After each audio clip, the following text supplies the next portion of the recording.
Lightning split the sky like God's own fury as Cordelia Hawthorne pressed her mare harder through the driving rain. The wounded Apache warrior slumped against her back, his blood seeping through her cotton dress, his fevered breathing hot against her neck. She'd found him 3 miles back, arrow-shot and left for dead by bounty hunters, and something deeper than Christian duty had compelled her to haul him onto her horse. "Stay with me," she whispered, though she knew he likely couldn't understand English. The storm had turned the familiar trail home into a treacherous maze of mud and fallen branches. Her father would be livid harboring an Apache was tantamount to treason in Millbrook Township, where memories of raids still burned fresh in folks' minds. The warrior's grip on her waist tightened suddenly, and he spoke in broken English. "Not ... safe ... for you." Cordelia's heart lurched. He understood. "Hush now, save your strength. They will kill us both." She urged her mare around a washout, rain stinging her face. Let them try. When they finally reached the old line shack on the edge of her family's property, Cordelia was shaking from cold and exhaustion. She half carried, half dragged the warrior inside, his muscular frame heavy against her slight build. By lamplight, she could see he was younger than she'd thought, perhaps 25 to her 22, with strong features and intelligent, dark eyes that tracked her every movement with wariness and something else she couldn't name. "I'm going to tend your wounds," she said, gathering supplies. "Don't try to leave. You'll die in this storm." He watched her tear strips from her petticoat for bandages. Why? The simple question stopped her cold. Why indeed? She'd been raised to fear Apaches, to see them as savages. But looking at this man bleeding, vulnerable, yet still proud, she saw only another soul in need. "Because it's right," she said finally, as she cleaned the arrow wound in his shoulder. He studied her face in the flickering light. "You are not like other white women." "How would you know what other white women are like?" A ghost of a smile crossed his lips. "I know more than you think, Cordelia Hawthorne." She jerked back, nearly dropping the bandage. "How do you know my name?" "Your father's ranch borders Apache land. We know all the settlers." "We?" But he'd closed his eyes, jaw clenched against pain as she worked. When she finished binding his wounds, exhaustion overtook them both. Cordelia curled up on the old cot while he lay on blankets by the dying fire, but sleep wouldn't come. Every few minutes, she found herself glancing at him, this dangerous stranger she'd risked everything to save. Near dawn, she woke to find him sitting up, alert and tense. "What is it?" "Riders," he whispered, "coming fast." Through the window, Cordelia saw torches bobbing through the pre-dawn gloom. Her stomach dropped. The bounty hunters had tracked them. The warrior struggled to stand, his face gray with pain. "They cannot find me here. It will mean your death. Then we run together." "No." His eyes met hers, fierce and determined. "There is something you must know about me first."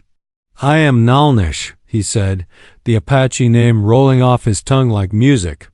"But your people know me by another name, one that would terrify you." The thunder of approaching hooves grew louder. Cordelia grabbed his arm, feeling the corded muscle beneath bronzed skin. "I don't care what they call you. We need to go." "Ghost Walker," he said quietly. "That's what the settlers call me. The Apache who appears like smoke and vanishes like mist. The one your father has offered $1,000 bounty for." Cordelia's blood turned to ice. Ghost Walker, the legendary Apache warrior who'd eluded capture for 3 years, striking supply trains and military patrols with supernatural precision. The man every cowboy and soldier claimed to have almost caught, the shadow that haunted the territory's nightmares. "You single quotes, double quotes," she breathed. "The savage your people want dead, yes." Nalnish's voice carried bitter resignation. "Now you understand why you should let them have me. The riders were close now. She could hear their voices calling through the rain. But instead of fear, Cordelia felt a strange surge of protectiveness. This wounded man who'd warned her of danger, who'd spoken gently despite his pain, this was the monster they spoke of in whispered tales? The root cellar, she said, making her decision. Under the loose floorboard by the stove. Cordelia, move! She helped him down into the cramped space beneath the shack, her hands lingering on his shoulders as she arranged the board above him. Stay silent, no matter what you hear. The door burst open just as she settled into the chair by the cold fireplace, clutching a book with shaking hands. 4 men stampeded inside, water streaming from their slickers, rifles ready. Miss Hawthorne. The leader was Jake Morrison, the territory's most ruthless bounty hunter. We tracked a wounded Apache to this area. You seen anything? In this storm? Cordelia kept her voice steady despite her racing heart. I've been here all night, reading. Morrison's pale eyes swept the cabin, taking in the medical supplies still scattered on the table, the torn petticoat strip stained with blood. Looks like someone's been playing nurse. I cut my hand earlier, she lied, showing him an old scar on her palm. Clumsy of me. One of the other men knelt by the fireplace, studying the floor. Jake, these boards look disturbed. Cordelia's mouth went dry. Beneath her feet, she could feel Nalnish's presence like a coiled spring, ready to explode into violence if discovered. The thought of these men dragging him out, of the torture and death that would follow, made her sick. Mr. Morrison, she said, standing and moving toward him with what she hoped looked like feminine distress. You're frightening me with all this talk of Apache raiders. Surely you don't think one would venture this close to town? Morrison's attention shifted to her, his gaze crawling over her rain-dampened dress with disgusting familiarity. Don't you worry, miss. We'll catch this red devil soon enough. When we do. He smiled coldly. Well, let's just say Ghostwalker won't be walking much longer. Ghostwalker? Cordelia feigned ignorance while her heart hammered. Most dangerous Apache in the territory. But he made a mistake bleeding all over our trail. His luck's finally run out. The man by the floor stood, shaking his head. Nothing here, Jake. Storm probably washed out the tracks. Morrison spat into the fireplace. Mount up, boys. We'll check the main ranch house. As they filed out, Morrison paused in the doorway. You be careful now, Miss Hawthorne. Apache's wounded and desperate. Might try anything. When their hoofbeats faded, Cordelia lifted the floorboard with trembling hands. Nalnish emerged slowly, his dark eyes unreadable. You could have let them take me, he said. Collected the bounty yourself.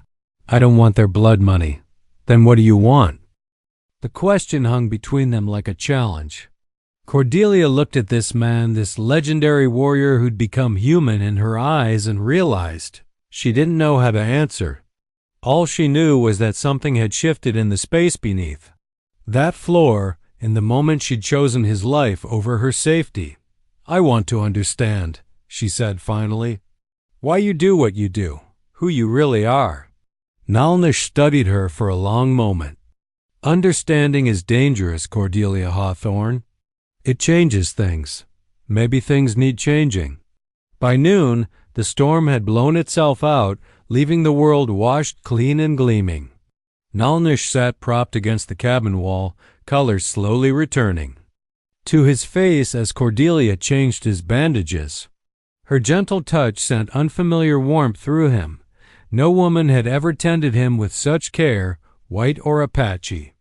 Tell me about Ghostwalker, she said softly, not meeting his eyes. Not the legend. The truth. Nalnish was quiet for so long she thought he wouldn't answer. When he finally spoke, his voice carried the weight of old pain. I was not born to be a warrior.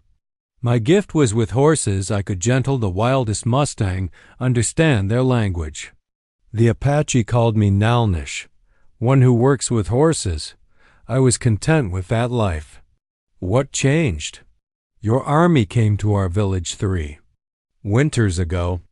They said we were harboring raiders, though we were peaceful people who wanted only to live as we always had.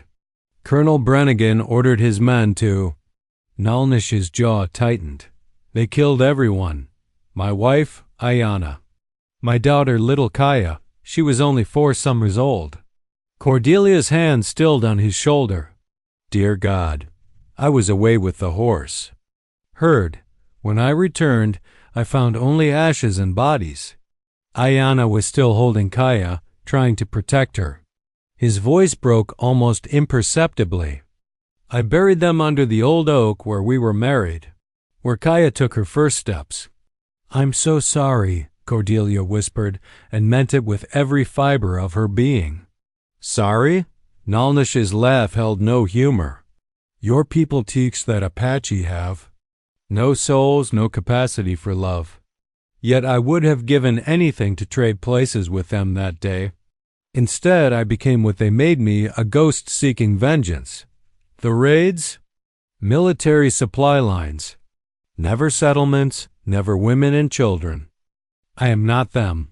His eyes met hers, blazing with intensity. But your soldiers don't see the difference. To them, one Apache is the same as another. Cordelia felt tears she couldn't explain burning her eyes. Not all of us think that way. No? Nalnish reached out, his fingers brushing a tear from her cheek with surprising gentleness. Then why are you crying for an enemy? Because you're not my enemy. The words hung between them, charged with meaning neither dared examine too closely. Nalnish's hand lingered against her face, thumb tracing her jawline with reverent touch. You should not say such things, Cordelia Hawthorne. Why? Because it's dangerous? Because it's true. Their faces were inches apart now, breathing shared, the world narrowed to this moment of recognition. When his lips finally touched hers, it was soft as a whisper, tentative as a question. Cordelia answered by deepening the kiss, her hands fisting in his buckskin shirt, pulling him closer despite the voice in her head screaming about propriety and scandal and the 1,000 reasons this was impossible. When they broke apart, both were breathing hard. This is madness, Cordelia said, though she made no move to pull away. Yes, Nalnish agreed. Beautiful madness. A sudden noise outside shattered the spell. Horses approaching, not the thunderous charge of bounty hunters, but the measured pace of someone who belonged. Cordelia's face went white. My father. Through the window, they could see Ezekiel Hawthorne dismounting from his bay stallion, his weathered face grim as he surveyed the storm damage. Behind him rode 2 ranch hands, Winchester rifles casual in their grips. He's early from town, Cordelia breathed. He wasn't supposed to return until tomorrow. Nalnish was already moving despite his injuries, checking his weapons, assessing escape routes. But Cordelia caught his arm. Wait, let me talk to him. He will kill me on sight, not if I protect you. You cannot protect me from your own father.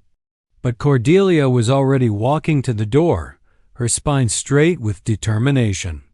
Papa built this cabin for me when I turned 18. My sanctuary, he called it. A place where I could think and read without the constant pressure to find a husband. She looked back at Nalnish. He respects that. He won't enter without permission. And if he does, then we face it together. The door opened, and Cordelia stepped outside to meet the man who'd shaped her world, and the test that would determine if love could truly conquer the hatred that divided their peoples. Cordelia. Ezekiel Hawthorne's relief was palpable as he strode toward the cabin. When the storm hit, I feared... Thank God you're safe. I'm fine, Papa. Cordelia forced herself to remain calm, though her heart hammered against her ribs. The cabin held strong. Good. Her father's weathered hands cupped her face, his steel-gray eyes searching for injury. Morrison and his men rode through. Town this morning, all fired up about tracking some Apache. Said they lost his trail near our property. Behind him, the two ranch hands Tobias Creek and young William Moss shifted nervously in their saddles, hands never far from their weapons. Cordelia had known both men since childhood, but today they looked at her with something approaching suspicion. An Apache, Papa? Surely not so close to home. Ezekiel's brow furrowed. Morrison was certain. Found blood on the trail, tracks leading this direction. His gaze sharpened. You haven't seen anything unusual, have you? Any sign of ... visitors? The question hung heavy with meaning. Her father knew her too well, could read her tells like a book he'd written himself. Cordelia felt the weight of Nalnish's presence behind the thin cabin walls. Imagined she could feel his tension like a living thing. Papa, might we speak privately? Ezekiel glanced at his men. Tobias, William, water the horses by the creek. Check for any storm damage to the fencing while you're at it. When they were alone, father and daughter faced each other across 22 years of love and trust. Ezekiel had raised Cordelia after her mother's death in childbirth, pouring all his fierce protectiveness into keeping his only child safe in a harsh land. Now then, he said quietly, what's this about? Cordelia took a shaking breath. If someone came to you wounded, dying, would you turn them away? Depends on who's asking and who's bleeding. A human being, Papa. Someone's son, maybe someone's father. We're not talking about someone, are we? Ezekiel's voice dropped to a dangerous whisper. We're talking about him. The Apache Morrison's hunting. There was no point in lying, he'd see through it instantly. His name is Nalnish. He's hurt, Papa. Badly. Ezekiel's face went white with fury. Have you lost your mind? That's Ghost Walker, the savage who's been terrorizing our supply lines for 3 years. He's not a savage. The words burst out before Cordelia could stop them. He's a man who lost his family to Colonel Brennigan's massacre, a man driven to desperation by grief. Cordelia, step away from that cabin, now. No. The single word hung between them like a thrown gauntlet.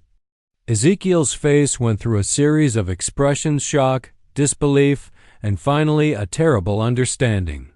Sweet Jesus, he breathed, you've feelings for him. Cordelia lifted her chin, meeting her father's gaze without flinching. Yes. He's Apache girl, our sworn enemy. He's the man who warned me about the bounty hunters even though it could have cost him his life.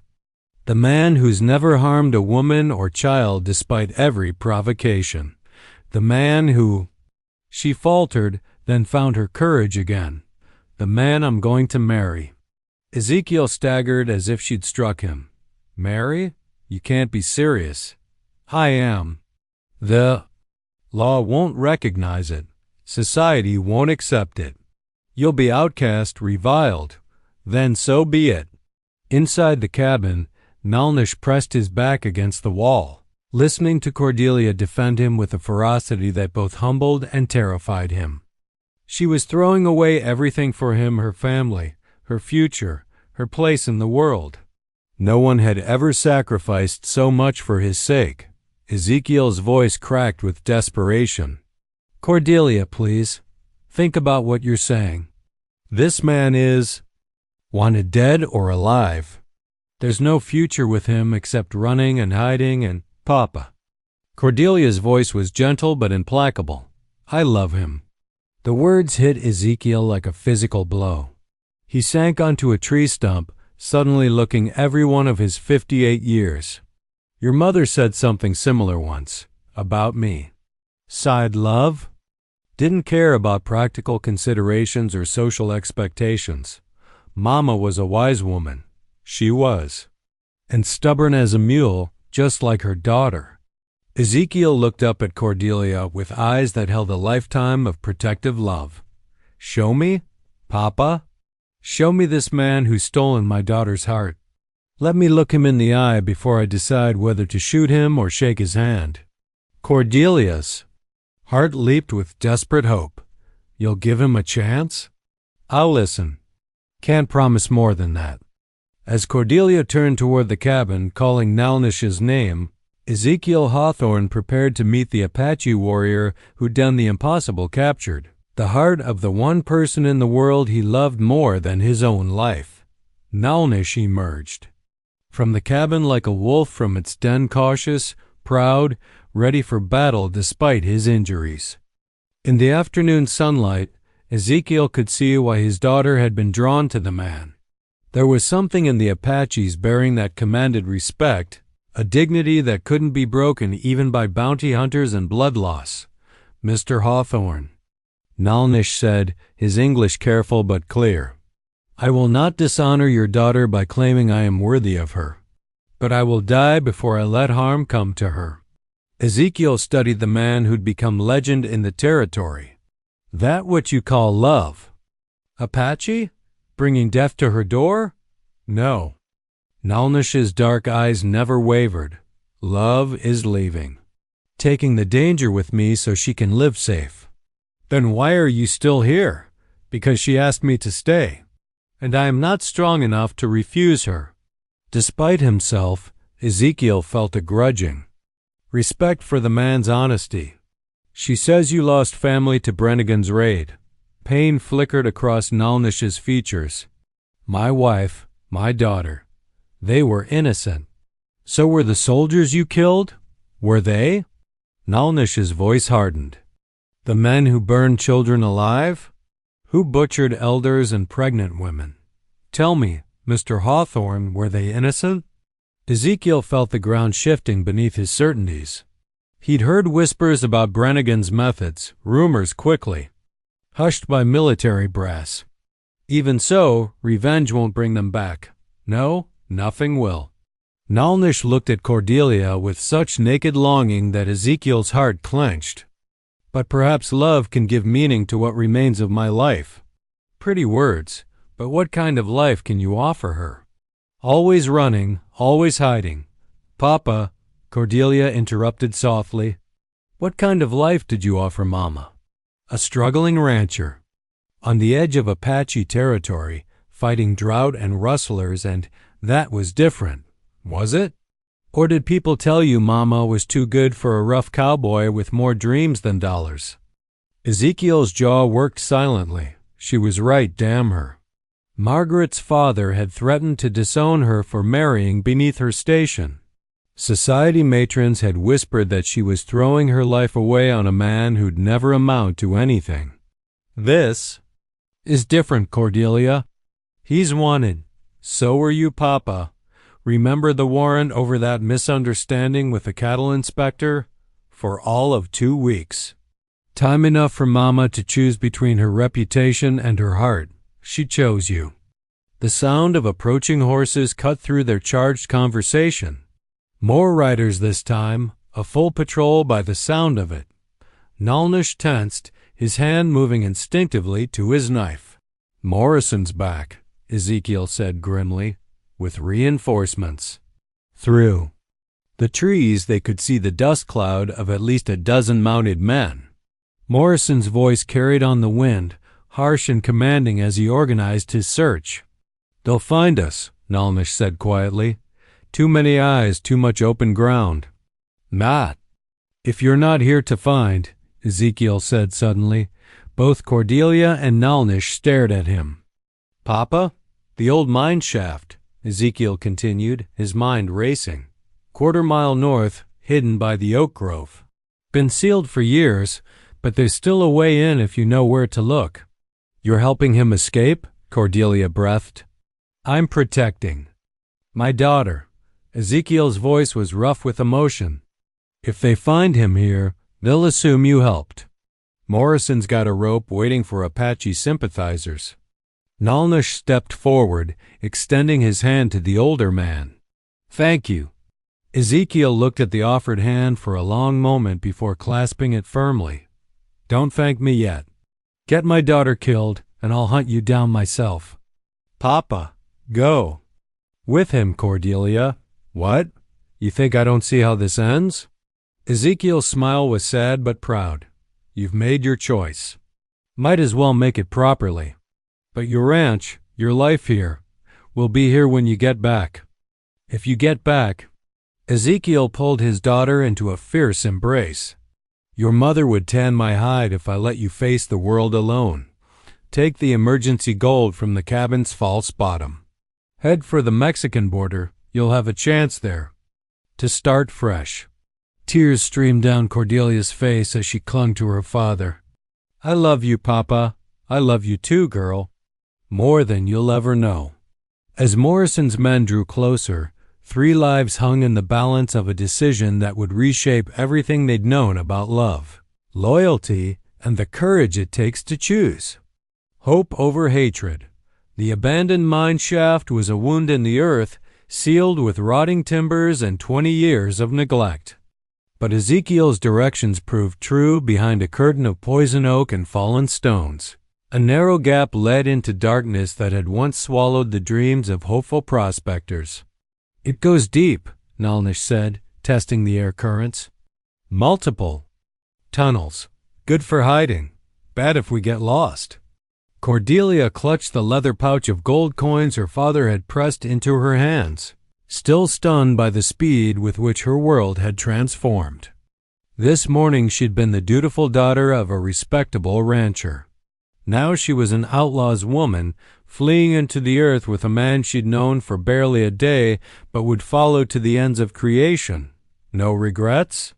Nalnish asked softly, as if reading her thoughts. None. The lie came easily, though her heart ached for her father facing Morrison's questions alone. You? Only that it took so long to find you. They made camp in a natural chamber 50 yards from the entrance, where ancient miners had carved out a room for their equipment. Nalnish's wounds had reopened during their flight, and Cordelia worked by lamplight to clean and rebind them, her hands steady despite everything. Tell me about her, Cordelia said as she worked. Your wife. Nalnish went very still. Why? Because she was part of you. If I'm to love all of you, I need to understand. For a moment she thought he wouldn't answer. Then, quietly, Ayana meant eternal blossom. She laughed like water over stones, could track a deer for miles without breaking a twig. She made me believe I was worthy of happiness. And your daughter? Kaya. His voice broke slightly on the name. Little Frog. She was always jumping, always in motion. She had her mother's laugh and... He touched Cordelia's cheek with infinite gentleness, her mother's kind eyes. I wish I could have known them. They would have loved you. Ayana especially, she always said the world needed more women brave enough to follow their hearts instead of their fears. Above them, the muffled sound of horses and shouting men filtered through stone and earth. Morrison's search party was getting closer, following some trail or instinct that made Cordelia's skin crawl with anxiety. What if they find us? She whispered. They won't. Nalnish's confidence was absolute. Your father sent them toward the river crossing. By the time they realize their mistake, we'll be gone. Where will we go? South to Mexico. There are places there where Apache and white live in peace, where your father's gold will buy us a small ranch, a new beginning. Cordelia tried to picture it herself in a simple adobe house, learning Spanish and the ways of a foreign land, far from everything familiar. The image should have terrified her. Instead, she felt only anticipation. Will you teach me to ride like an Apache? To track and hunt? Nalnish smiled, the first genuine smile she'd seen from him. If you wish, though I think you are already wild enough for 10 women. Is that what drew you to me? My wildness? No. His finger traced the line of her jaw, her throat, the hollow at the base of her neck. It was your compassion. In a world full of hatred, you chose mercy. In a land that teaches fear of my people, you saw a wounded man who needed healing. Their lips met again, but this kiss was different from the tentative brush of earlier. This was deep, claiming, full of promise and desperate need. When they broke apart. Both were breathing hard. "Cordelia," Nalnish whispered against her hair, "are you certain? Once we cross that border, there's no going back." "I crossed my border the moment I put you on my horse," she replied. "Everything after that is just geography." He pulled back to study her face in the lamplight. "You realize what you're giving up? Your world, your family, your—" "I'm not giving up anything," Cordelia said fiercely. "I'm choosing everything that matters. You, us, the life we'll build together. And if I fall back into the darkness, if the ghost takes me again, then I'll be your light, always." As if summoned by her words, a new sound echoed through the tunnels, the steady drip of water on stone, like a heartbeat marking time, had found their sanctuary, their moment of peace between the world they'd left behind and the uncertain future stretching before them. Tomorrow they would begin the journey south, toward a new life and a love that had already proven stronger than hatred. Tonight, they would hold each other in the darkness and whisper promises that would bind them across cultures, across time, across any distance the world might place between them. 3 months later, Cordelia stood in the doorway of their adobe house, watching Nalnish work with a young Mustang in the corral they'd built together. The horse, wild caught and suspicious, gradually gentled under his patient hands, responding to touches and whispered words in a language older than borders. Their ranch in Sonora was small but prosperous, bought with her father's gold and nurtured by their combined determination. The Mexican authorities had welcomed them without questions, and their neighbors, a mix of Apache, Mexican, and American expatriates, had accepted them as just another young couple seeking their fortune on the frontier. Señora Cordelia, their neighbor, Maria Santos, approached with a basket of fresh tortillas and a letter clutched in her weathered hands. "This came for you from north of the border." Cordelia's heart lurched as she recognized her father's handwriting.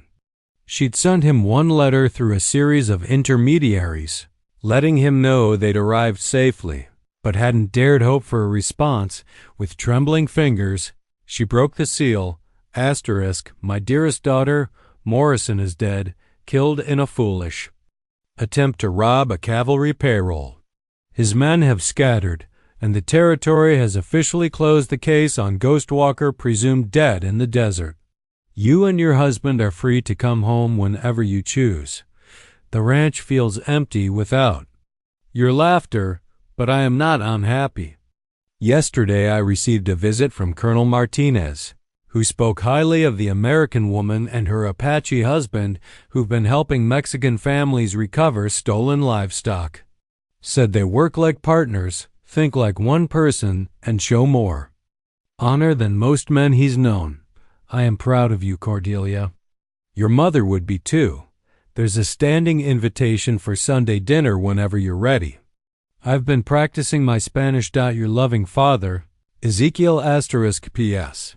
Tell that husband of yours I've got a wild stallion that needs breaking. Might be worth his time to ride north and take a look." Cordelia sank onto the porch steps, tears streaming down her face as she read the letter again. Free.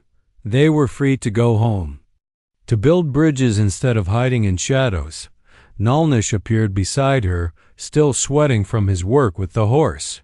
"What is it?" She handed him the letter, watching his dark eyes scan the words with growing amazement. When he finished, he was quiet for a long time. "Home," he said finally, as if testing the word. "What do you think? Are you ready to face Millbrook Township as my husband instead of their ghost?" Nalnish pulled her to her feet, his arms encircling her waist. "I think," he said slowly, "that Ghostwalker is dead. But Nalnish, the man who works with horses, who loves Cordelia Hawthorne more than his own life, he is very much alive." "Mrs. Cordelia Santos," she corrected with a smile. They'd married in the little church in town, with Maria and her husband standing as witnesses. "Though I suppose I could be Mrs. Cordelia Hawthorne again if we're going home." "You will always be the woman who braved a deadly storm to save my life," Nalnish said, spinning her around until she laughed, "no matter what name you carry." As the sun set over the Sonoran desert, painting the sky in shades of gold and crimson, Cordelia and Nalnish made their plans. They would finish the season's work with their horses, settle their affairs with their neighbors, and then make the journey north, not as fugitives this time, but as a family returning home. The ghost had been laid to rest, replaced by something far more powerful, a love that had conquered hatred, a hope that had bridged two worlds, and a partnership that would endure whatever storms the future might bring dot in the distance. The Mustang Nalnish had been working with whinnied softly, no longer wild but not yet tame, free to choose its own path, just as they had chosen theirs. Together, they watched it run across the desert, strong and beautiful and unafraid, carrying their dreams toward the horizon where two peoples might finally learn to live as one.